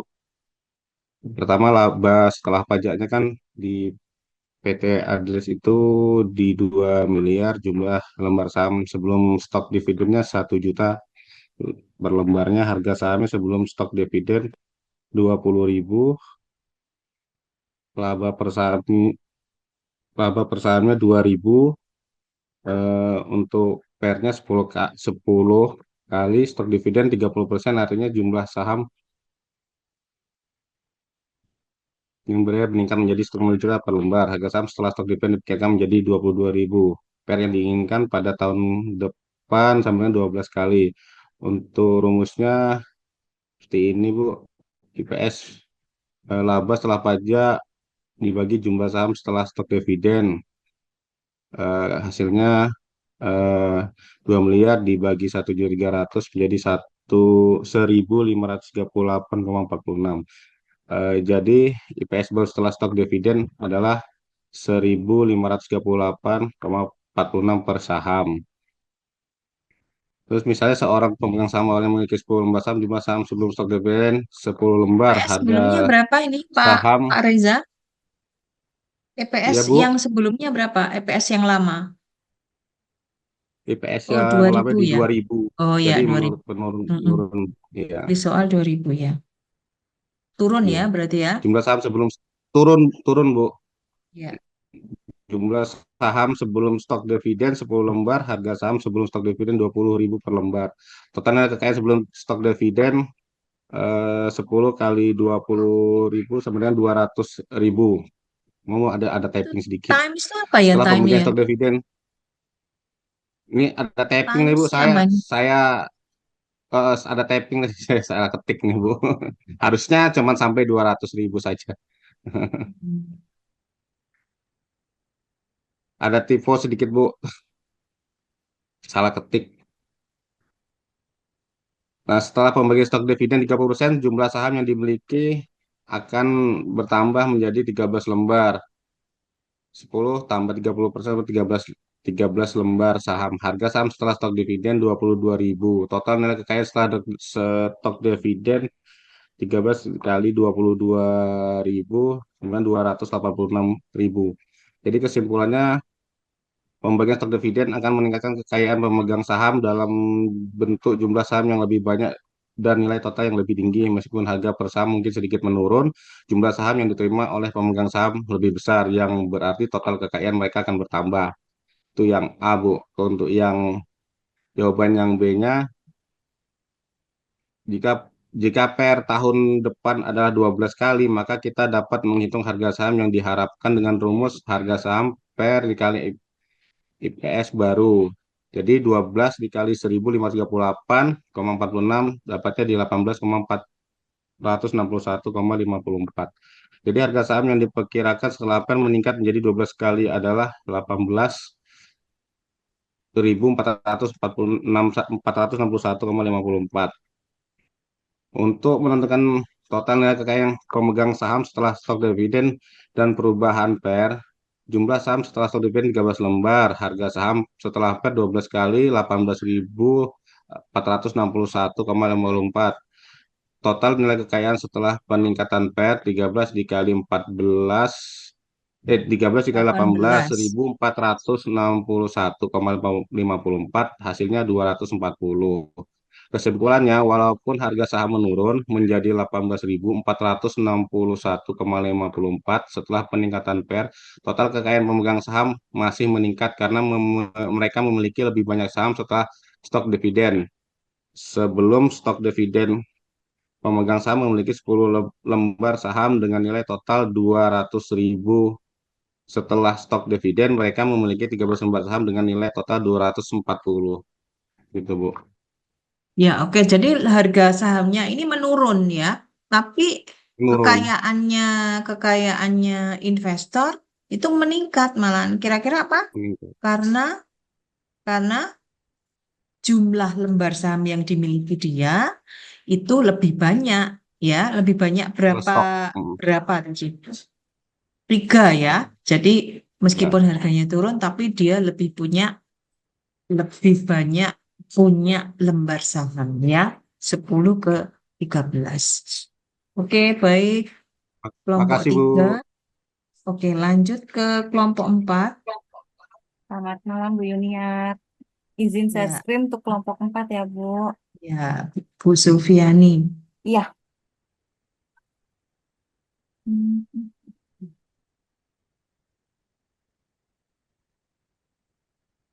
Sudah terlihat ya Bu? Minta tolong ya anggotanya sebentar Bu Yuniar Ya. ketik. Ya, Di lanjut. kelompok 4 ada Mbak Antik, Ada saya Sulfi, ada Kak Siti Fatimatus, Kak Silviana, Kak Kentifolia, ada Kak Debi, sama terakhir tuh Kak Arinena. Kita di kelompok 4 mengerjakan soal 4, yaitu tentang stock split, di mana PT Ardiles mempunyai dana yang akan dibagikan kepada pemegang saham. Jumlah dana ini sebesar 2.200.000.000. Saat ini kondisi perusahaan adalah sebagai berikut. Untuk laba setelah pajak itu 4 miliar, jumlah lembar saham 1 juta untuk per lembarnya. Untuk harga sahamnya 20.000, EPS-nya 4.000, di mana EPS ini laba dibagi jumlah lembar saham sama dengan 4 miliar dibagi 1 juta sama dengan 4.000. Terus untuk PER-nya di mana harga saham dibagi laba saham sama dengan 20.000 dibagi 4.000 sama dengan 5 kali. Nah, pertanyaannya adalah, bila perusahaan membagikan dana tersebut sebagai dividen saham, maka untuk yang A, berapa dividen per share atau DPS-nya? Nah, untuk jawabannya sendiri, DPS sama dengan dana dividen dibagi jumlah lembar saham, yaitu 2.200.000.000 per 1 juta sama dengan 2.200. Untuk yang B, berapa harga saham per lembar setelah diumumkan stock split dividennya? Untuk jawabannya sendiri, harga saham akan naik sebesar 2.200, sehingga menjadi 22.200, di mana harga saham 20.000 ditambah harga DPS-nya ini sendiri, Bu, 2.200, jadi totalnya 22.200. Demikian Bu Yuniar untuk kelompok 4. Oke. Ya. Oke, Terima terima kasih banyak, kasih Bu. Bu Sulfi. Oke, lanjut yang kelompok terakhir, kelompok 5 ya. Izin share screen ya, Bu. Boleh, Bu Hafifah.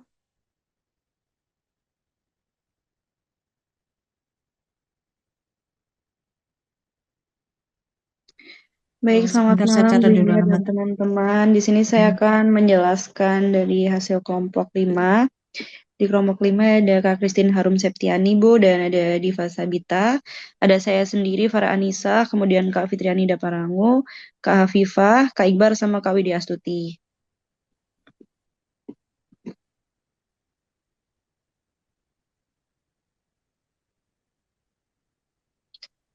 Jadi di sini yang ditanyakan yaitu berapa laba per lembar sahamnya, kemudian jumlah lembar saham berkurang menjadi berapa dan juga harga saham menjadi berapa. Yang mana diketahui untuk laba setelah pajak yaitu 4M, kemudian jumlah dananya ada 2,2M, jumlah lembar saham semulanya yaitu 1 juta lembar, kemudian jumlah lembar saham yang akan dibeli yaitu 50.000 lembar dan juga pernya yaitu 5 kali. Yang mana jumlah lembar sahamnya 1 juta lembar dikurangi 50.000 menjadi 950. Kemudian untuk EPS-nya 4M dibagi 950 menjadi 4.210,52. Kemudian untuk pernya diketahui 5 kali dan juga harga sahamnya 5 kali 4.210,52 dan juga hasilnya 052,6, sehingga kesimpulannya EPS naik menjadi 4.210,52, yang mana 4.000 menjadi 4.210,2 karena jumlah saham sekarang sebesar 950. Repurchase berarti tambah sedikit ya jumlahnya. Iya, Bu. Terus harga sahamnya naik atau turun? Harga sahamnya itu dari 21 0,52,6, yang mana semula 20.000 menjadi 21 052,6 karena pernya tetap 5 kali, Bu. Naik ya. Iya, Bu. Oke, bagus. Kelompok 5, terima kasih. Terima kasih, Bu Yuniar. Oke, sudah semua ya materi mulai pertemuan pertama sampai dengan pertemuan ke-7. Saya apresiasi sekali untuk kelas ini, meskipun kondisinya kelas kuliahan kita ini malam, tapi saya ajak ngitung-ngitung ya. Anda masih, istilahnya masih bersemangat. Ya mungkin ada beberapa yang ngantuk ya. Cuman secara general saya sangat apresiasi Anda semuanya, dan mudah-mudahan nanti pada Anda pengerjaan di soal-soal UAS mendapatkan hasil yang memuaskan, gitu ya. Dan kemudian perkenankan, karena ini pertemuan terakhir sebelum kita UAS, apabila di pertemuan pertama sampai dengan pertemuan ketujuh ada hal-hal yang mungkin kurang berkenan, ya, baik cara pengajaran saya yang mungkin tidak sesuai dengan harapan, itu merupakan masukan bagi saya untuk kedepannya. Mungkin demikian perkuliahan kita hari ini. Mudah-mudahan materi yang sudah saya berikan itu bermanfaat untuk Anda, terutama dalam bidang nanti kalaupun tidak sekarang, mungkin di lain waktu mata kuliah saya ini berguna ya untuk mengerjakan operasional di mana tempat Anda bekerja masing-masing. Mungkin itu yang bisa saya sampaikan, Bu Lilis.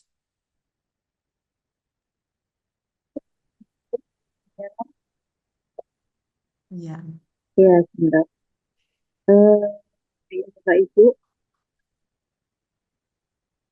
jadi saya ingin mengingatkan kembali bahwasanya sebenarnya kok kamera saya nggak bisa. Bu Lilis kok hilang nih? Iya, Bu. Ini loh, saya Nggak tampil ya? kameranya agak error. Bentar.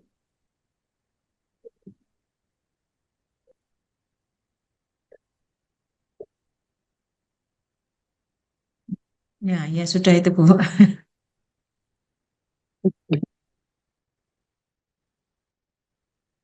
Kadang-kadang bisa, padahal udah nyolok. Iya, benar. Sampun nggih, Bu. Suaranya, Bu Lilis suaranya kayak jauh ya, Bu Lilis. Halo. Ya, Masih jauh, Bu? ya, lumayan. Lumayan ya. Bentar. Hilang lagi. Halo. Ya, Halo Bu Yuni. ya Bu Lilis. Iya, Sudah terdengar lebih ya? bagus. Iya, sudah. Ini Cuman Bu videonya Lilisnya hilang. hilang lagi. Sebentar Bu Yuniar.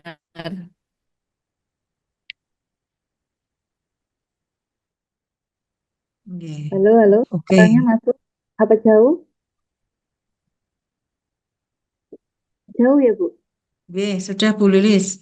Oh, nggih. Nggih, Bapak Ibu, mungkin ada yang mau ditanyakan dahulu kepada Bu Yuniar. Oke, untuk UTS-nya paling lambat hari Rabu jam 23.59 ya. Untuk pengumpulannya. Mohon Di dicatat Bapak Ibu nggih. Untuk UAS-nya yaitu maksimal hari Rabu pukul 23.59 WIB. Jadi nanti kalau WIB ya Bu Yun ya. ya. Nggih, Bu. Lokasinya ada di Wita Ya. atau WIP, mohon disesuaikan mawon. Pada malam hari ini sudah dibahas tentang kebijakan di dividen Bapak Ibu ya. Sudah belajar juga. Mungkin sedikit saya ulas apa itu dividen, ada apa aja nggih. Nah, dividen itu adalah proporsi laba atau keuntungan yang dibagikan kepada pemegang saham. Jadi jumlah yang diperoleh dibanding dengan jumlah lembar saham yang dimiliki pemegang saham dan disesuaikan dengan keuntungan yang diperoleh perusahaan. Mungkin Bapak Ibu sudah pernah ya tanam saham, juga sudah pernah merasakan ini bagi-bagi dividen ya. Ada beberapa kebijakan yang sudah dijelaskan tadi sama Bu Yuniar. Kemudian ada beberapa jenis dividen gitu kan ya. Ada dividen tunai, dividen aset. dividen utang, dividen saham, dan sebagainya, masih banyak. Nah, juga banyak teori juga ya Bapak Ibu ya. Teori kebijakan dividen ada irrelevance teori, bird in the hand theory, teori dividen residual, dan juga bentuk-bentuk kebijakan yang terkait dengan dividen. Oke. Kemudian di akhir perkuliahan saya ingatkan kembali soal UAS sudah saya unggah di di e-learning. Bapak Ibu bisa melihat ya untuk soal UAS-nya. Kemudian jika ada yang tanyakan, monggo kami terbuka, Bu Yuniar juga terbuka terkait mungkin semua soal atau seperti apa gitu ya. Tapi semoga tidak ada yang bingung ya. Tapi bingungnya menjawab. Tapi semoga tidak bingung ya Bapak Ibu ya, karena tadi bocorannya dari Bu Junior itu soalnya nggak jauh-jauh dari breakout ya. Yang kemarin ikut breakout, ikut terus pertemuannya. Kalau misalkan nggak ikut breakout, silakan untuk dipelajari rekaman-rekaman yang sudah Bu Yunya, yang sudah di-share sama Mas Aldi. Kemudian untuk form pengumpulan juga sudah disiapkan oleh Mas Aldi di The Learning. Monggo Bapak Ibu nanti malam juga misalkan mau dikumpulkan boleh sekali ya. Katanya Bu Yunat cuma butuh 1,5 jam kok Bapak Ibu. Jadi habis ini misal mau lemburan nih besok biar tenang hidupnya nyantai. Nah, besoknya lagi tenang juga nyantai gitu ya Bu Yunat ya. Nah, monggo enggak apa-apa habis ini dikerjain langsung terus dikumpulin juga apa-apa ya Bu Yun ya. Boleh. Semakin Boleh. cepat semakin bagus.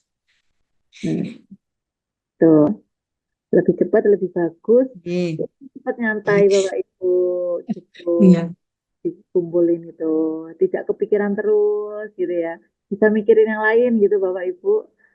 Daripada mikirin UAS ya Bu ya. Mungkin kalau ngomong enak ya Bapak Ibu ya. Baik Bapak Ibu. Sampai sini ada yang mau ditanyakan mungkin sebelum saya tutup? Tidak ada nggih? Tidak ada. Baik Bapak Ibu, mungkin ini adalah pertemuan terakhir kita di semester ini. Saya mohon maaf banyak-banyak ya atas kesalahan, kekhilafan. Mungkin ada kurang lebihnya. Selama sebelumnya, saya mohon maaf banyak-banyak ya Bapak Ibu.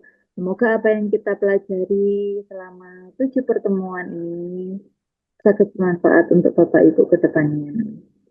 Mungkin itu. Amin. Nggih, Bu Yun. Iya, amin Bu Lilis. Semoga Nggih. bermanfaat buat semuanya. Iya. Kita undur diri, marilah kita berfoto sebagai tanda kehadiran kita Bapak Ibu. Senyum deh Bapak Ibu. Ini ada 2 page ya. Silahkan senyum pokoknya 1, 2, 3 gitu ya. Saya hitung 1, 2, 3. Nggih. Lembar kedua nggih Bapak Ibu. Sebentar. 1, 2. Senyum Bapak Ibu. Nah, Bu Erna sudah siap fotogenik terus Bu Erna. Ya Bapak Ibu, mungkin begitu ya. Jika tidak ada yang tanyakan, saya rasa bisa saya tutup.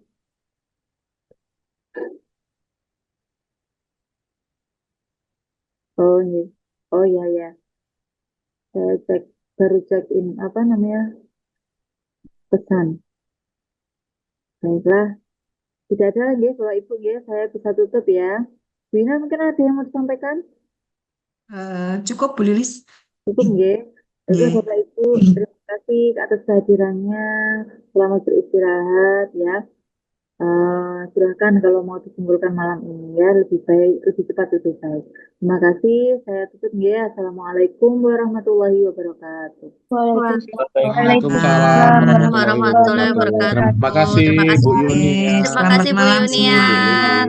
Selamat istirahat. Sehat-sehat. Sampai ketemu Makasih Bu Sampai kembali ketemu Bu lagi. pertemuan Yuniar. selanjutnya. Bu Anti, Pak Makasih Bu Arnaf. Yuniar, Bu Lilis. Assalamualaikum, Sehat-sehat salam ya sehat Bu. selalu Bu. Assalamualaikum. Salam.